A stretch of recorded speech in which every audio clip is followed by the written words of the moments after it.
Still Poddable in the playoffs. Still Poddable in the playoffs. Brian. Gotta get that ring in the playoffs. Still Poddable in the playoffs. Still Poddable. The Boston Celtics still Poddable. Still Poddable. Banner 18.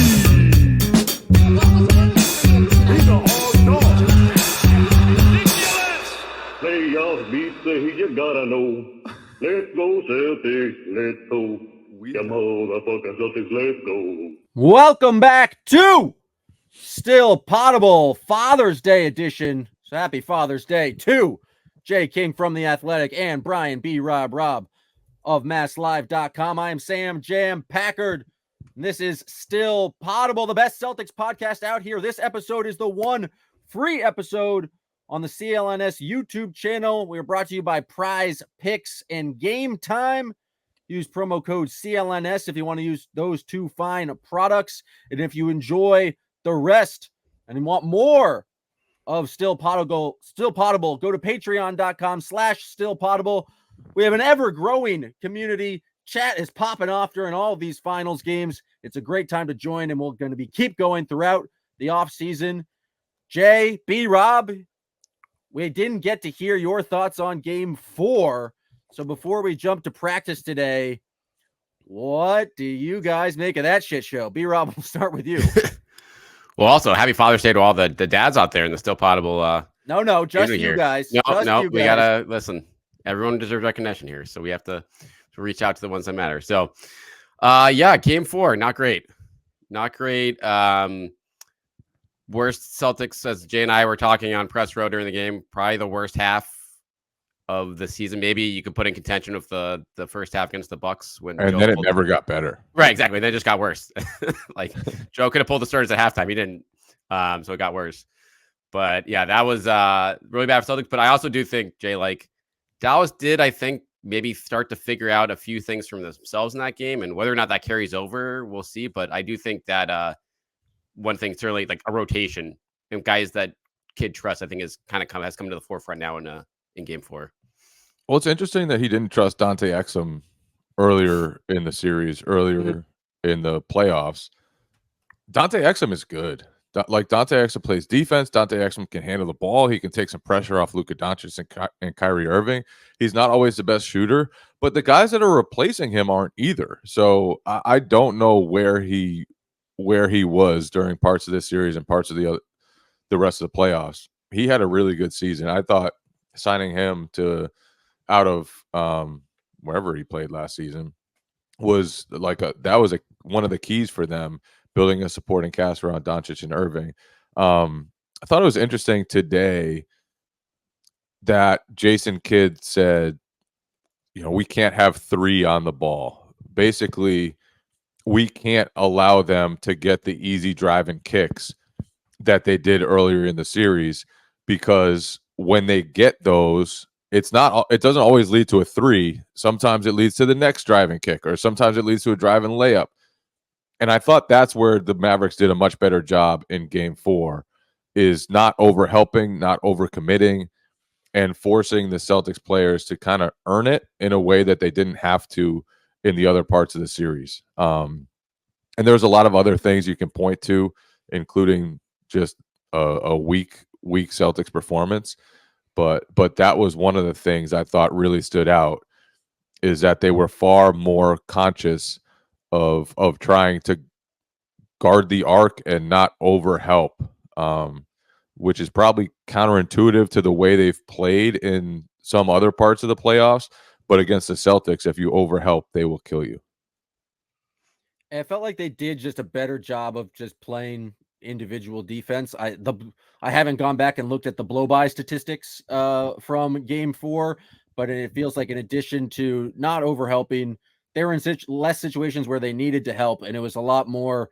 It was just like, all right, I think Drew Holiday is the guy who sticks out the most, where they're just like, we're going to guard you one-on-one, Drew, and you're going to have to go and get to the rim and get a bucket. And he did not do that in Game 4. He certainly had a lot of chances, but it felt like the Celtics actually did a decent job of getting to the rim, but just did nothing when it came to making shots once they got to the restricted area.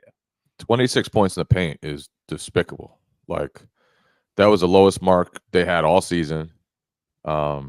Just an ugly, ugly performance on that front. But also, like, the threes didn't come easy either. I just thought the Mavericks, part of it was that the Celtics didn't play well, but the Mavericks just had a much better defensive performance, including Luka Doncic. Like, Luka has been just blown by, like you said, much of the series. But I thought a few times, he stayed in front of Jason Tatum. And then as a helper, he had some pretty good moments too. So even the time when he got called for a foul, when he was cutting Drew Holiday off baseline, like, that was pretty good defense too by Luka to cut off the ball handler. So they played a lot better in Game 4, and now the Celtics have to match it, partly by smiling during war. I'm assuming Joe Mazzulla said something about that today, or is that just a weird? You've just copied his mannerisms. Joe told the players today that it's okay to smile during war, and one of their focuses was kind of getting back to the joy. The way Tatum put it, they were so intent on finishing the series and becoming the champions that he thought they got maybe a little tight in Game 4 and didn't really react the way they should have. And so Joe wants them to be happy. He wants them to be smiling during war. What kind of sicko smiles during war, by the way? Sociopath, psychopath, Joe Mazzulla, maybe other NBA champions. But he doesn't smile either. It's not like he's been Mr. Smiley over the last 2 months.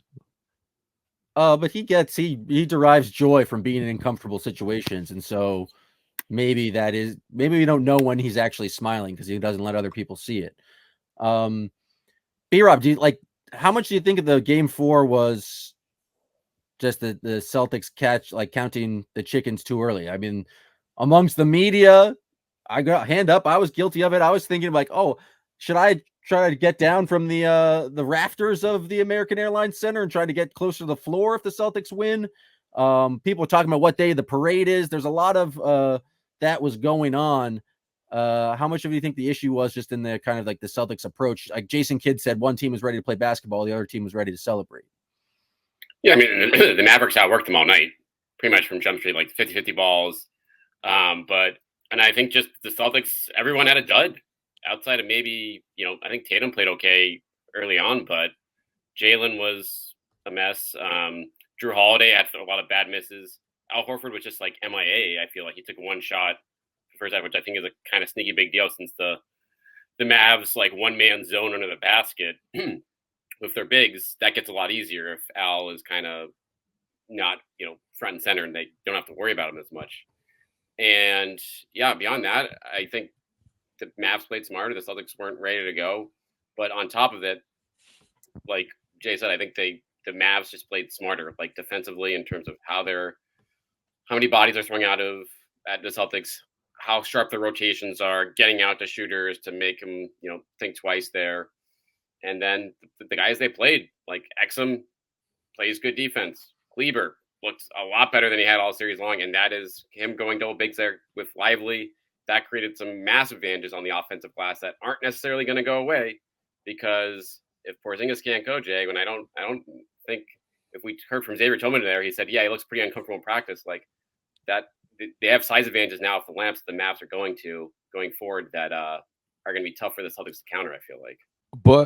But the Celtics, like, they've played small a lot this season. They've played without Porzingis a lot this season, and they were still one of the better defensive rebounding teams in the league.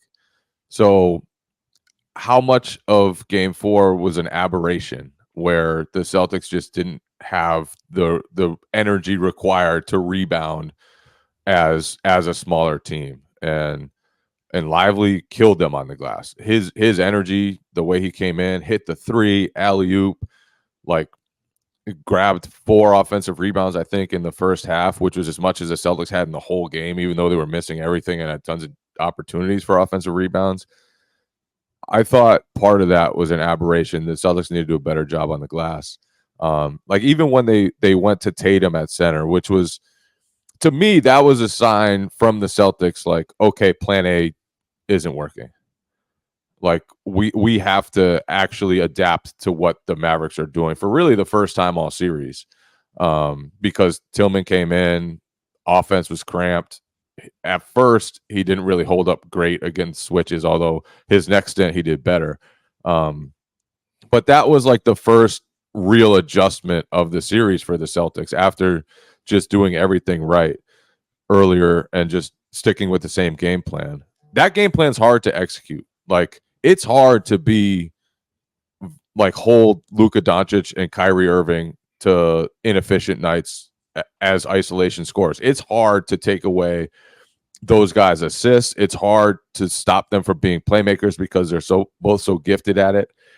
It takes a level of discipline against everybody else on top of a level of discipline against those guys that the Celtics just didn't have. One of the biggest themes from the first 3 games was that the Celtics just wore on those guys, and especially Luka, as the game went on. And that, you know, if he had a big first quarter, if he had a big first half, it was going to be tougher later because they were going at him all the time, because they were picking him up full court. They never got into deep in the game. Like the starters were out late in the third quarter. And so I didn't think they had the required discipline, the required focus to really hone in on the details that they handled so well over the first 3 games, that they made it look easy to do over the first 3 games. It's not easy. And they need to keep that in mind going forward. Prize Picks is America's #1 fantasy sports app with more than 5 million members. It is the most fun and exciting way to get in on the action while you watch your favorite sports and players. You just pick more or less on 2 or more players' stats for a shot up to win 100 times your cash. With Prize Picks, you can turn $10 into $1,000 in a single game watching your favorite sports this summer. You can make a Prize Picks lineup in little as 60 seconds. You just need to pick more or less on 2 or 6 players' stat projections, and you're locked in. If you're looking for promotions, Prize Picks has got you covered every single week, from lowering select stat projections on Tuesday, which increases your chances of getting that win, to getting your entries fee back if you have a losing lineup on Fridays. The finals means more on Prize Picks, and so do the star players. You get boosted payouts on select basketball stars that you won't find anywhere else. There's always Prize Picks, and this is the perfect time to try out something new as basketball is winding down. You can try out the esports this month, because every Wednesday and Saturday in June, if your lineup doesn't win, you'll get your entry free back. Choose from Counter-Strike 2, Call of Duty, League of Legends, and more. I made my first $10 deposit and received an instant $10 bonus. So if you have the skills, you can play for a shot at turning your $10 into $1,000. Prize Picks is available in more than 30 states across the country, including California, Texas, and Georgia. Join today. Use the promo code CLNS for your first deposit match up to $100. That is promo code CLNS. Prize Picks. Pick more, pick less. It's that easy. Yeah, the one other thing, building off that, Jay, like Dallas with Luka and Kyrie, I think they were much more deliberate. They went after the Celtics bigs time and time again. They got Horford, Tillman, like in Hauser, like went after the guys they wanted to go after. And on building off of that, not only did they get better shots off of that, but that left Lively up after the switch going up against Derek White or Peyton Pritchard, or sometimes, you know, even Jaylen Brown. Like Tatum obviously has held his own down there in the rebounding wise, but that's the interesting decision for me going into Game 5 now. Is like this, like you said, the Celtics have been executing this well for the first 3 games, but the Mavericks kind of not figured out, but they have a better game plan. Like, all right, how can we punish this? Get Luka to get a good shot off against a weaker defender and have a good big with a mismatch at the rim for the offensive rebound. And that was a formula for a lot of easy buckets in that, you know, the first 30 minutes of that game. And part of that is just playing better offense, because every time you score, you can pick up full court.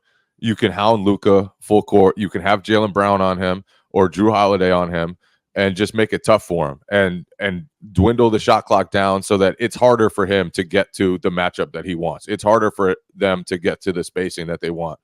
So I do think like a better offensive game from the Celtics will put them in much better position to hold up against that. And then I just thought like some of the individual defense wasn't great. Like they, no matter who it was in the first 3 games, I thought everybody had great moments against Luka. It was Al Horford did, Hauser did, Peyton Pritchard did. No matter who it was, like they did a pretty good job on him. And in game 4, whether it was because he was motivated after a stinker in game 3, after hearing everybody, including Brian Windhorst, kind of disgusted by his play in that one.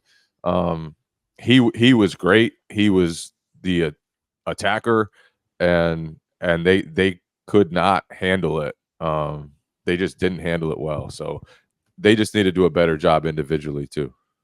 How much do you guys think game 4 has the potential to carry over? Because it does feel like, I don't know, at least in the playoffs and at least in the Celtics playoff runs recently, there's been wild swings from games in between games. And how much it feels like game 5 is like a completely new game, but we also saw Tim Hardaway Jr. knock down a bunch of shots. Does he actually get playing time? Does he actually play?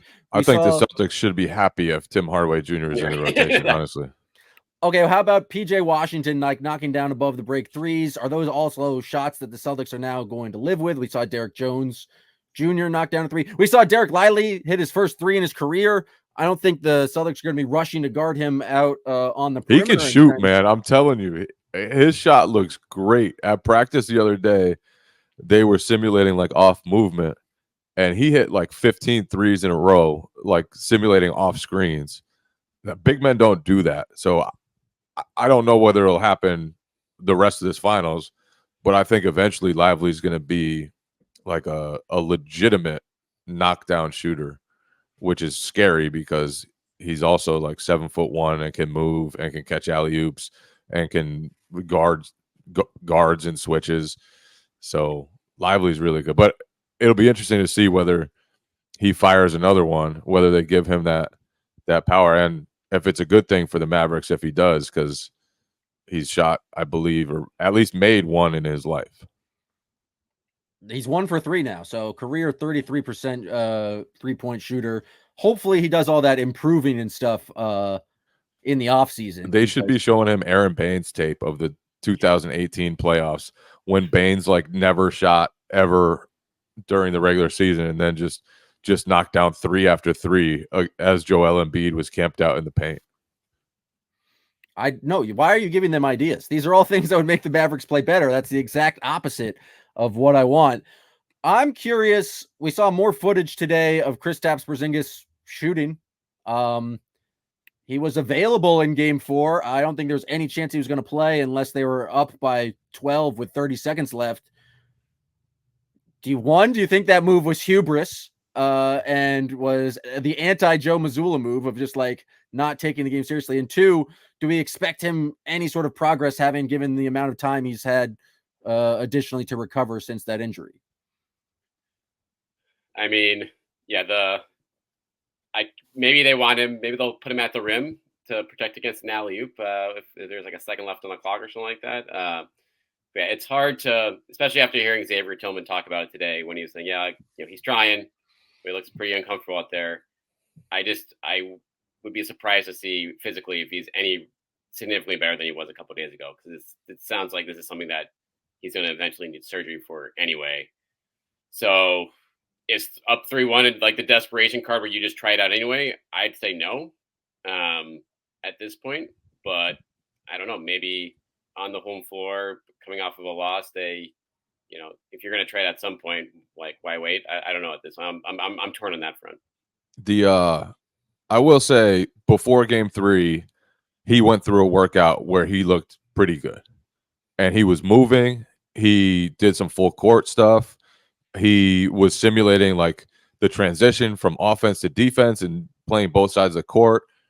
he was moving pretty well, and I thought there's probably a pretty good chance he played in Game 4 after watching that. Now, obviously, he didn't. I don't know how much progress you make with this type of injury. I don't know if you really do make progress. Maybe it becomes a less painful thing, but I think the structural issue is still going to be there. So if he does play, it'll be interesting to see how much of a leash they have with him, whether he does re-injure it, and then if he doesn't, they got to figure out what to do in the minutes that Al Horford doesn't play, because the Tillman minutes were no good in Game 4, and granted, no minutes were good in Game 4, but I thought it was very obvious that Dallas was just able to cramp the floor for Boston during those minutes, and I thought that's why they tried Tatum at center. So do you try Tatum at center again? Is that what you go to? Got to be careful on the glass if you do. And then the other piece is like, how much can Al Horford play? And can he play 40 minutes, 42 minutes? Can he play a couple more than that? I don't know what the answer to that is, but the more Al Horford is on the court, the better for the Celtics if Kristaps isn't going to be able to play. Except he wasn't good in Game 4 for Al. Like, that's the kind of, I mean, that was a. But he's better than Tillman no matter what. Oh, yeah, no. More impactful than Tillman no matter what. No. 100%. It's more, I'm more thinking like, if that version of Al Horford shows up in Game 5, we might have a series again. Like, because we haven't seen that version of Al Horford all playoffs, of just a guy who was timid defensively, just didn't have a good night. Obviously was not active on the glass, took one shot. I expect he was just coming off the one-day rest Packard, so that could just be a simple matter like, did he just, he played a lot of minutes in Game 3. Those are tough minutes, and that's a quick turnaround. So it might be just a complete aberration, but that's the one thing where it's like, we are pretty deep in the playoffs here, and is he starting to wear down a little bit? I don't know. I guess that's gonna be a big thing to watch early in Game 5, maybe. Yeah, they do have the additional 1 day of rest, which I think will be helpful for Horford, but also you think it has benefits to Luka, who we no longer hear about him being hurt, but apparently he's still going to. I bet he's still questionable for Game 5. The thing that worries me about this game specifically is that there's just like the level of pressure has ratcheted up a bit, and you lose this game, then the pressure going all the way back to Dallas is intense. And so I don't know how rational this is of me, but if the Mavericks go on a run, especially in the second half, does the team get tight? They've done a very good job of responding to I guess I'll call it adversity all year and not really letting games get out of hand. What adversity have they had? Sometimes other teams went on like a 12-0 run or like in the Game 1 was adversity against the Pacers. I guess they swept the Pacers. How much adversity was there? They might have not won against Game 1 of the Pacers. They haven't been trailing in any playoff series. They didn't lose 3 straight games all year. Like there has been very little adversity for this Celtics team. They have been good at avoiding adversity, is how I would put it. They have been great at eliminating problems before they become real problems. And right now, I think if you lose Game 5, it becomes a real problem. And you have to go back to Dallas. If you lose in Dallas, you're playing a Game 7 against Luka and Kyrie, and one big night from the two of them could sink your entire season and let you become the first team to ever lose a 3-0 series lead in NBA history. So better to keep up with the pattern of not having adversity and kind of stepping up before anything becomes a real issue. It's going to be a fun one in Game 5, I think. That was the biggest sign of concern to me, is like they let go of the rope, and it's like, okay, it's fine to do that in January against Milwaukee, but this is the NBA Finals. And I kept thinking, oh, they're down 13 to start the second quarter. Here comes the run to kind of come it back together. That run never came. Down 26, maybe they start off the third quarter with some like renewed focus. maybe the game's even out of hand at that point, but you put some little bit pressure back on the Mavericks and see what they do if you cut that to like 15 or 12. And they started off the third quarter worse than I think they had played in the first half.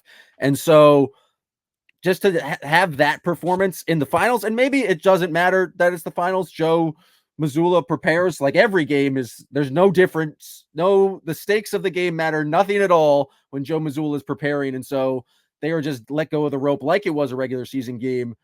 But I sitting there, I remember game 3 against the Pacers, they're down by 20. And there was this kind of a feeling I had. It was like, the Celtics can get back in this game. They're going to do it. And I was rewarded for my faith. Faith was not rewarded whatsoever in game 4 in Dallas, where I thought they would kind of put this charge back into the Mavericks. And it's just kind of wild to me that you let go of the rope entirely in the NBA Finals. Maybe it's only something that you do when you have the luxury of being up 3-0. But I do think that part was startling, that they never had, like, at no point in that game, I think at the end of the first quarter, they had a chance to kind of make it close. I think it was only 8. Jalen missed a layup and then was arguing, and then PJ Washington came down the other end and hit it above the big 3. And at no point after that did it felt like the Celtics like put in a sustained fight. And maybe I'm just making too much of a big deal, because it was really not fun to watch your favorite team lose in the finals by 38 points. And I don't know how much bleed over it'll have to game 5, but that was the thing that was most shocking to me. They just want to win at home, Packard. You don't believe that? A very small locker room in Dallas, so they just wanted the media to be able to watch them celebrate. It is a small locker room in Dallas. Weird shape, too. Yeah. What shape is it? It's just like long and skinny, and there's no place to kind of stand where you're out of the way. So it's a very strange setup, especially from a media perspective. Like, you're just kind of in somebody's way no matter where you stand. The NBA Finals are here, and I can't think of a better time to try and go see the Celtics in action. And if you want to go to the game, go to GameTime.co or download the Game Time app with killer last-minute deals, all-in prices, views from your seat, and the lowest price guarantee. Game Time takes the guesswork out of buying NBA tickets. Game Time is a fantastic app and the perfect way for you to get into the NBA Finals, or if you just want to see a concert in Boston, you want to go to the Sox game. There are so many fun events in and around the city this summer, and Game Time is the way to get into the arena. I used Game Time to go see Dan Soder, one of my favorite comedians, at the Wilbur a couple of months ago. It was a fantastic way to get into the arena. They have last-minute deals, flash deals, zone deals, all-in pricing, and it allows you to see the total up front with no surprise fees at checkouts. You can see the view from your seat, and they have the lowest price guarantee. Take the guesswork out of buying NBA Finals tickets with Game Time. Download the Game Time app, create an account, and use code CLNS for $20 off your first purchase. Terms apply. Again, create an account and redeem code CLNS for $20 off your first purchase. Download Game Time today. Last minute tickets, lowest price guaranteed. Do you guys, how do you expect the crowd to be in game? Like, to Packard's point, if they come out in a rut, are things going to get tight in a hurry? Are we going to hear, like, we know obviously the crowd's going to come out hot, but if we see Game 7 versus the Cavs shooting, or do things get tight in a hurry, or do you think the crowd is going to try to like overpower that given obviously the stakes of the situation? I think it could get tight.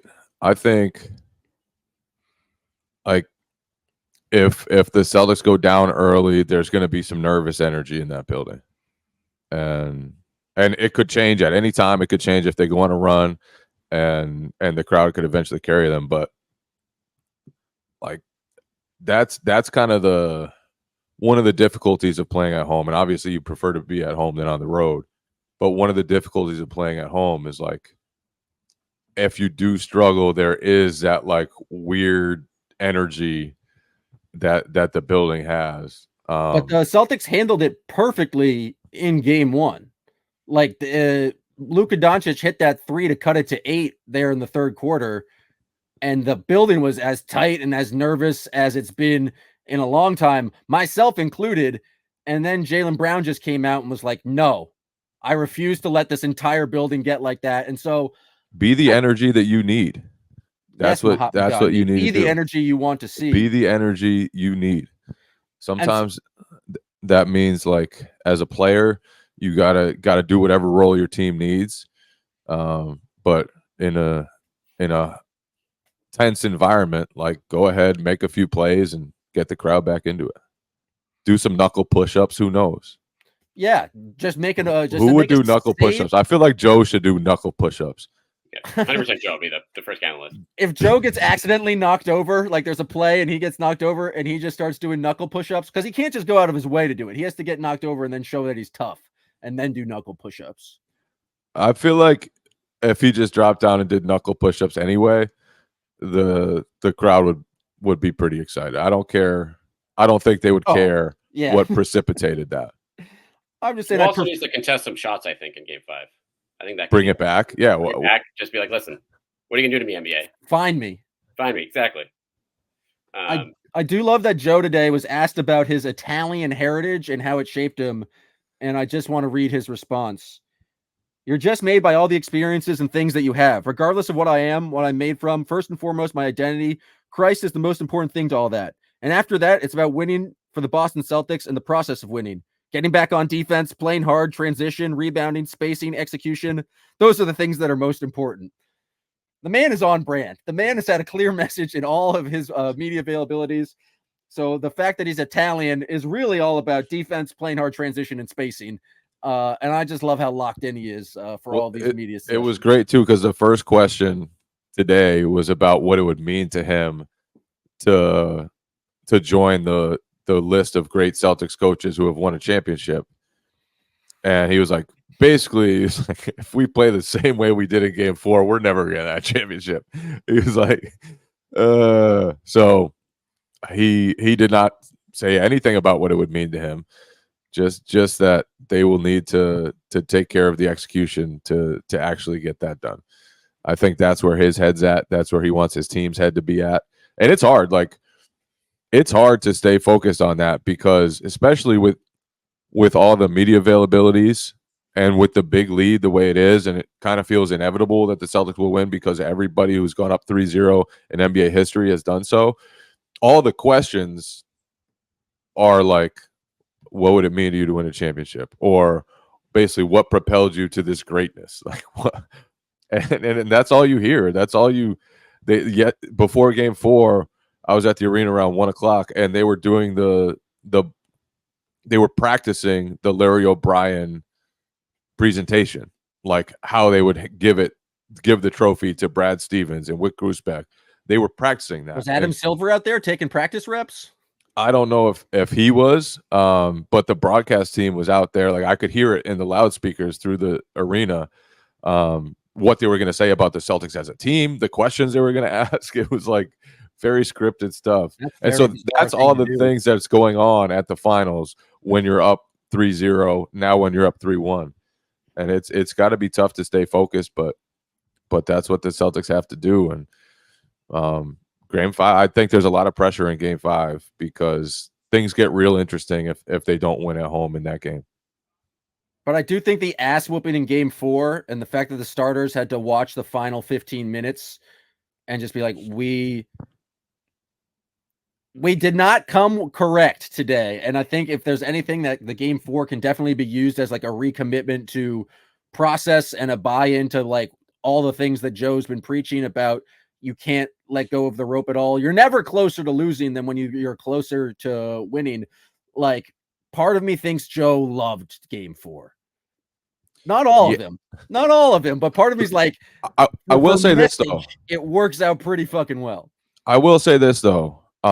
Even before Game 4, I think he was messaging them to get ready for something like Game 4 just in case. Because the message changed from 2 more wins to however long it takes. And that's what Jason Tatum said. Joe said it. And that was before Game 4. So basically, like, guys, if we lose, like don't get off course.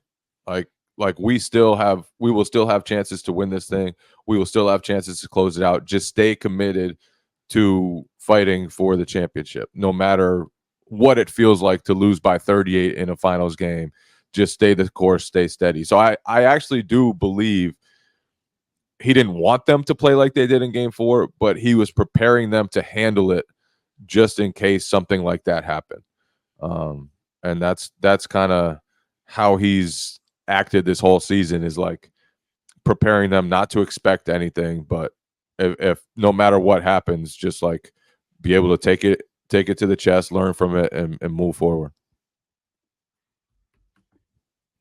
I do want to remind folks that this is not without precedent. The Celtics in 2008 got absolutely waxed in game 5 by the Lakers, and then came back in game 6 and won at home on June 17th, 6/17 day, 617, the area code of Boston and its surrounding areas. And so only 9 times have people swept the finals. It's pretty rare. The Celtics had the opportunity to be the first team to sweep the conference finals and the finals.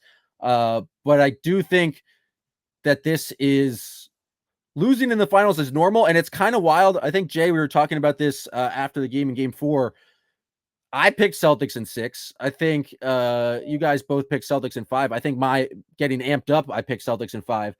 If the Celtics win the first 2 games and then lose game 3 and then win game 4, the perspective is so wildly different. It's like, oh, we got the split in Dallas and just got to come back and finish it out. And it's so weird that, like, just because the sequencing of the games, you feel a little bit more nervous. And yes, the losing by 38 part didn't help, but there was no expectation that this series is going to be a walk, and that they were going to absolutely, like, I don't think anyone picked Celtics in 4.